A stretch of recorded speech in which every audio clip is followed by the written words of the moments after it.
What's going on, guys? This is Schady here, and today I am bringing you my PPL Week 7 match against RTK and the Portland Timburrs. So first and foremost, links to RTK will be down in the description, so you can go check out my opponent, see what he uploads, that kind of thing. All the other coaches will be down there as well, just because I put them all in at the start of the season because it's easier. Next, shout out to Slyroh for recording this match for me and for joining my team. Made my work this week a lot easier. So huge shout out to him. His links are also in the description. He's also a coach in PPL who we are yet to face, so look forward to that. Last shout out is to Titos for the thumbnail art for this week, for every week really. He made all the thumbnails PPL this season, and I've just been editing like the little bits I need to, so yeah. And lastly, if you're really confused at this point and have no idea what the PPL is, it's a draft-based Pokemon League called the Pokemon Premier League, because the English Premier League and stuff.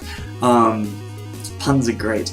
And yeah, we're a part of it in Division 1, my team, the North Melbourne Kangaskhans. So, if you want to see in-depth the team I'm bringing, the last video I uploaded is the team builder for this match.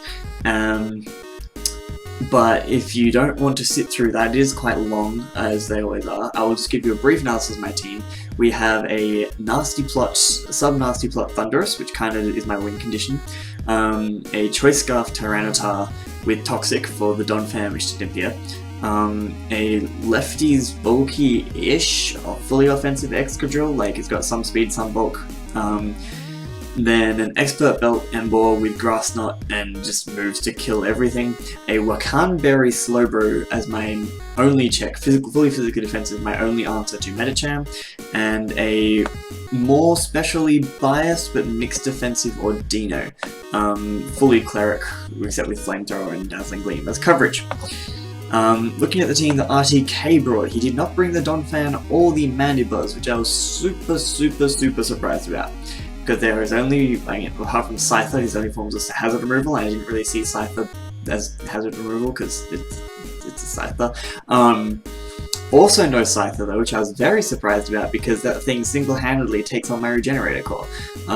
It obviously gets completely shut down by Mega Ordino, but other than that, it kind of tears through everything. I mean, it doesn't particularly like Thunderous, but I was really expecting it because Bug Offense and just Banded U-Turn hurts my team. And so I was really expecting him to bring it because you can force a lot of switches with it and get a lot of momentum. But it's not there. That makes me happy. I don't have to deal with that shit. Yeah, and no Donphan, no Mandibuzz really surprised me because I definitely expected him to bring at least one because they're the only two things on his team that don't get to it KO'd by Sandrush Excadrill. So if I brought Sandrush Excadrill, I would just sweep everything, but because I wanted to go Mold Breaker, which I don't really need to for Rhythm Heat by the way, I just decided to because that Sandrush wasn't viable. Then yeah, Mold Breaker EQ just shits on everything anyway. I completely lost where I was going with that. I do see the Milotic, which I expected. Mega Medicham, God of War, Rhythm Heat, I expected all those. Didn't really see Bisharp or Vileplume coming, I was predicting Donphan Scyther, but I can deal with them. I do still have things to deal with them. That's part of why we team build this way. Now, let's just get right into the match here. This is probably going to be a really rusty commentary because I actually battled a few days ago and I can't remember exactly what happened. But I know I decided to lead off with my Thunderous. Even though I said it's a late game win condition, I wanted to lead off with Bomb Scott, which is coming out now. Just because to kind of bluff that I'm the standard Volt switching set, allowing me a free setup later because I didn't really have a great lead because no matter what he led with I kind of need to switch, and he leads in Medicham, so I go straight to my counter, which is Slowbro. I say counter, probably more of a check. Oh, that's a pretty good counter. And you can see him, he gets Mega Evolved, gets Funny Hat, and goes straight for the Zen Headbutt. Which does absolutely nothing because I'm a fucking Slowbro. And here I just go for Thunder Wave because I don't think I'll switch in a Rotom Heat on a potential Scald, and anything else I'm pretty happy to have Paralyzed because, like, oh, I pull a double, so I start spamming T-Wave later. I pull a double here into Emboar, being ballsy as fuck early on because if he got into Zen Headbutt again, I just would have been dead. That works out perfectly because he goes into Vileplume, See what I said about this being rusty? And I just click Flare Blitz because I want to see where he wants to switch in, whether it's going to be preferentially Rotom Heat or Milotic, so then I can predict that later with Head Smashes, Wild Charges, etc. He goes into Rotom Heat, and this shows that it is an offensive Rotom Heat because that does over half. Means he must have no HP investment or very, very little HP investment and almost no defense investment. So I make an extremely, I'm going to pause it quickly here, an extremely ballsy play, which in hindsight I shouldn't have made, but it pays off. I switch in my Excadrill on a Rotom Heat, and my logic, which still kind of works, was that he was sitting in against an Emboar, he wasn't going to Will-O-Wisp, he wasn't going to Overheat. His best plays were to probably Pain Split or try and go for an electric type move, expecting me to not risk Excadrill. And at this point, I decided that basically I want to get Rocks up as soon as I can, so I can get a free switch into Excadrill, get Rocks up, and then I can just whittle his team so much, and it's fantastic. So I go into Excadrill, predicting him to either go for Pain Split or an electric type move, and yeah, it probably was a bit too ballsy, but it paid off. For some reason I was just in a really ballsy mood this game, so I make a couple of bold-ass predictions, as you'll see later on. And this is the first one, so he goes for Discharge, which works out perfectly for me, because now I have a Moldbreak Excadrill in against his either Scarfed or I outspeed, or at least he'll think I outspeed. So I just click Stealth Rock here. I want to get my Rocks up, it'll wear down that Rotom, make it pretty much dead on entry, and just get good chip damage and everything else. And this Milotic, after Stealth Rocks, is a very, very good chance to die into 2 Earthquakes. So here I go into my Ordino because I don't really want anything else to take a Scald. And he revealed the Icy Wind, which is really, really cool because my team does generally outspeed most of his. Things like Thunderous, for example, just kill everything. And so that's really, really good prep on his part. It does break a sub on Thunderous, which is unfortunate. Here, I'm fairly sure I just Mega Evolve and go for the Dazzling Gleam. Yeah, because I've just made 2 really ballsy early game predictions. One, a double into Emboar, and the other, switching in an Excadrill and a Rotom. So I'm like, he might be predicting me to go for another double and stay in and Scald, and so I decided I wanted to scout what he was doing and go for the Dazzling Gleam. But he goes into Vileplume, and that takes absolutely nothing, and I need to switch out. However, I do go into my Excadrill again, because if it goes for a Poison type move, I can take it. If it goes for a Grass type move, I do have Bulk and Leftovers, so I can take it. He actually goes for a Sleep Powder and misses, and this is the first piece of crucial hacks. Because having an Excadrill asleep would be not fun, but instead I'm not asleep, and I'm free to spam Earthquake on everything. And he switches in Milotic. Takes that little bit of Rocks damage, and like I said, I'm spamming Earthquake on everything. This does a really, really good amount, brings him down to below half. He gets the Leftovers, and it's not above half after the Leftovers, which means, so Excadrill is Earthquake is 40 to 47%, so after Rocks and Leftovers, it's a chance to 2-hit KO, I believe. So I go for that chance, and I'm going to pause it again after you see the Scald go off, just to explain why. The reason I went for a roll, I wouldn't normally go for a roll like that, but I figured either he'd recover and I'd be back in the exact same position. In fact, it'd be more likely to Scald, try and take me out the next turn, and I could switch into my Thunderous potentially then and force it out. But the reason I thought, basically, if he didn't recover, then this Milotic was dead. Because even if he got the burn, I would live. I knew I could take a Scald plus a burn. And just another Earthquake would just kill this thing. It would be pretty much dead to Rocks on entry, couldn't switch on anything. The only thing you'd get a recover up on would be Ordino or Slowbro, and it can't switch into either of those anyway. So basically it was at the point where I wanted to get the damage on Milotic more than I was willing to risk him getting a recover off. Because if he had gone for a cover predicting the switch, then he'd still be at just over half, well, a fair bit over half, like 57%. And then it'd be forced to another 50-50, so I decided to take the risk that he didn't recover, and he doesn't go for Scald. Gotta pause just before you see anything happen, and he does get the win, which is fantastic, because it means Excadrill is free to spam another Earthquake, and something dies. If I had gotten burned, he might have tried to switch out because of this, but without the burn, actually I think it might die to Rocks anyway, it's hard to tell with the bars, but I'm fairly sure it would just be dead to Rocks. I just go for Earthquake and down goes Milotic really early on, which is fantastic for me because that thing is a bitch to take down. Meanwhile, Excadrill just getting Leftovers recovery, which is fantastic for me because it's, you know, slowly healing back up so I can take more hits. he brings in Mega Medicham, and I'm not going to predict around this thing. I don't need to be ballsy around this thing. I'm going into Slyroh, because even if he goes for Thunder Punch, I did almost stay in and predict Thunder Punch, but I was like, no, I need to stop playing so ballsy and just... I've got the momentum this game, I've got Rocks up, I've got Rotom Heat really warmed down, I've killed my Melodic, I need to just play safe from this point. So I just go into my Slyroh and chew that, and just fire off a Thunder Wave, because, like I said earlier, Rotom's not going to switch in, and everything else is nice if it's paralyzed. If it's a Scarf Gardevoir and I paralyze it, lovely. If it Bisharp, Mega Medicham, both paralyzed, would be fantastic, because it means I can just spam Flare Blitz with Emboar. And yeah, so that's my plan at this point, is just to get everything on his team paralyzed just so I can outspeed with Emboar and just kill everything. He brings in his Vileplume, we see that it's Black Sludge, I think we've seen that before actually. And I here switch into my Emboar, hoping he doesn't go for Sleep Powder, hoping he tries to attack this turn, but he gets paralyzed, so this Vileplume is just getting hacked the fuck out right now.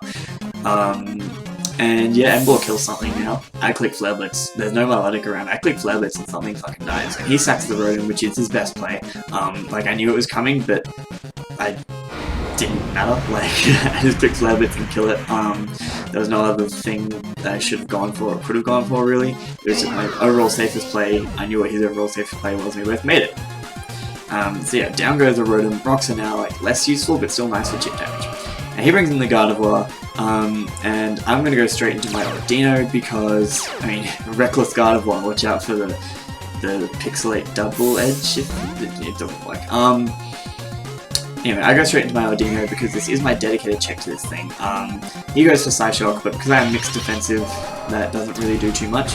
And I Scout and run some calcs, and I'm fairly sure it's Scarfed. Like, it's not Life Orb, not enough damage for Specs, not enough damage for, like, Wise Glasses, a psychic boosting item, or any of that shit. So I pull another double here into my Excadrill, because I could take a Psyshock if he did decide to stay in, and then just switch back out into like Slowbro or something if I was confirmed that it was Scarf.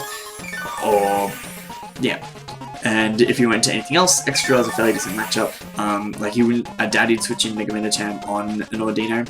So here I move with Excadrill, and I just go for Earthquake, because Excadrill, he doesn't have a switch in for Earthquake, and that does like 80%, and Vileplume gets paralyzed again. So Vileplume this game has missed a Sleep Powder and been paralyzed twice, and that is all it has done.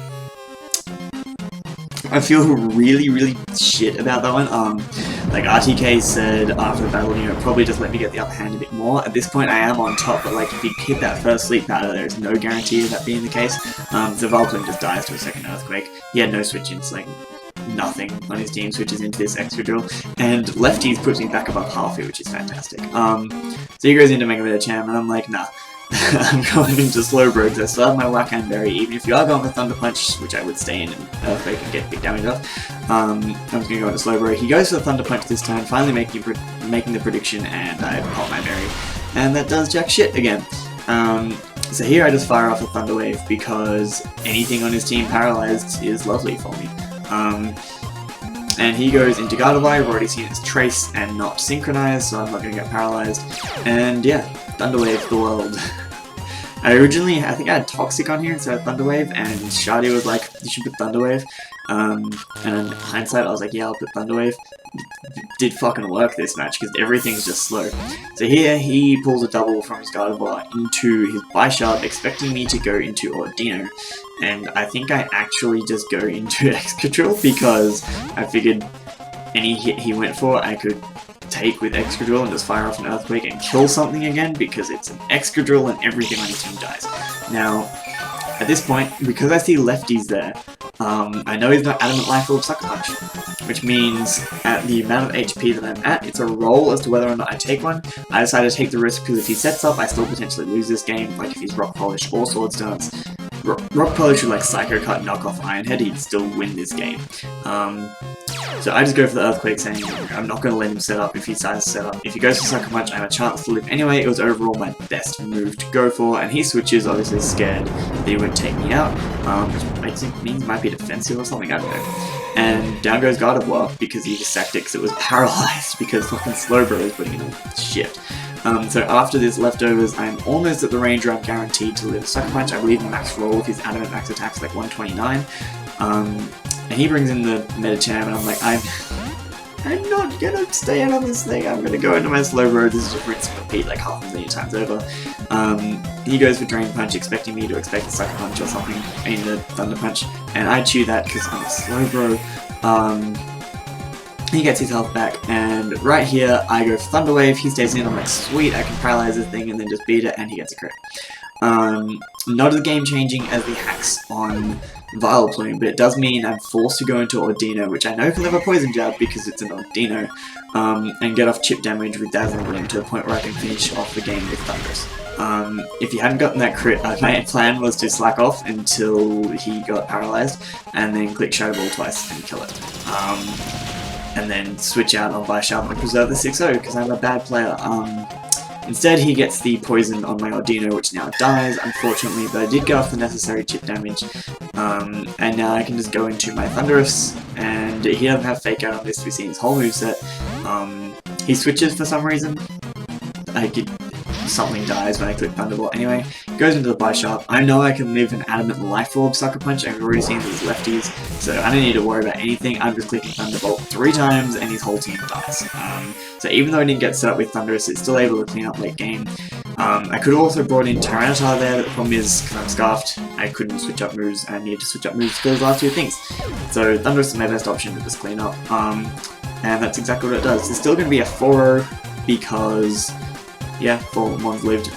The hacks at the end changed it from what was pretty much a guaranteed 6-0 at that point, unless you got another crit or whatever.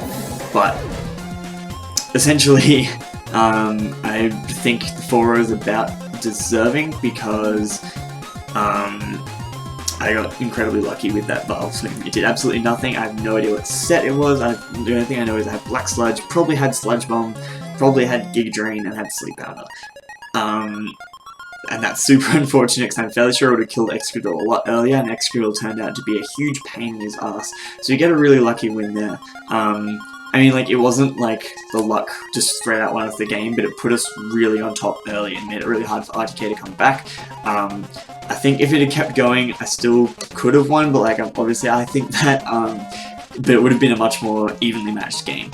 And so I feel kind of bad for that. He got some hacks in return towards the end, but at that point the game was already over because I had enough things that outsped his things. Like, even if he got another crit on my Ordino, I could have brought in Tyranitar and just got off chip damage, and then cleaned up with Thundurus again anyway. It's all just, like, at that point it was too little too late for him, and I feel really, really bad about the hacks, but at the same time, like, I needed the win, so I'm not gonna say no to hacks. In any case, next week we face NecroStevo and the Eterna City Enders, who has the most beautiful voice you have ever heard. If you haven't checked him out, again, his links are in the description as well, because I put all the coaches' links down there.